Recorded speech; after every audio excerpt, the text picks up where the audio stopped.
Okay, so to separate this into our models folder, first we need to create a folder. So I'm going to create the models folder and models, call it that. And in this, I'm going to put in a new file. I'm going to say post dot model dot js,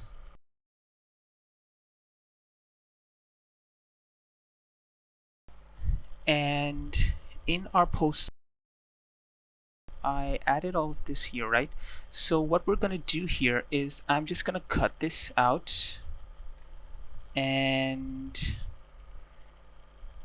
I'm just gonna paste this in. This is how it needs to be. You don't need to make any changes, but we do need to do one thing. We do need to export the model. How are we going to do that? Just do module dot exports is equal to,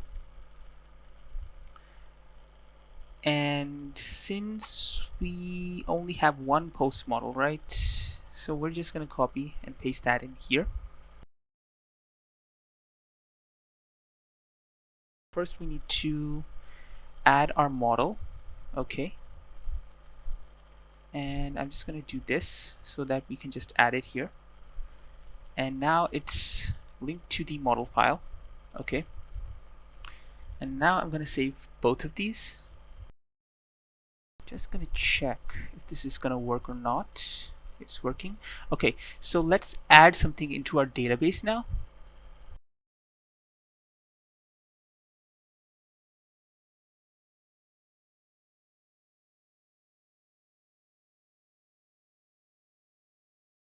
And this should send the data into the database when I make the post request, and saying data submitted. And let's check that out here. If I send this, and you can see my data is submitted to the database. And let's update this as well, just to see if this updates.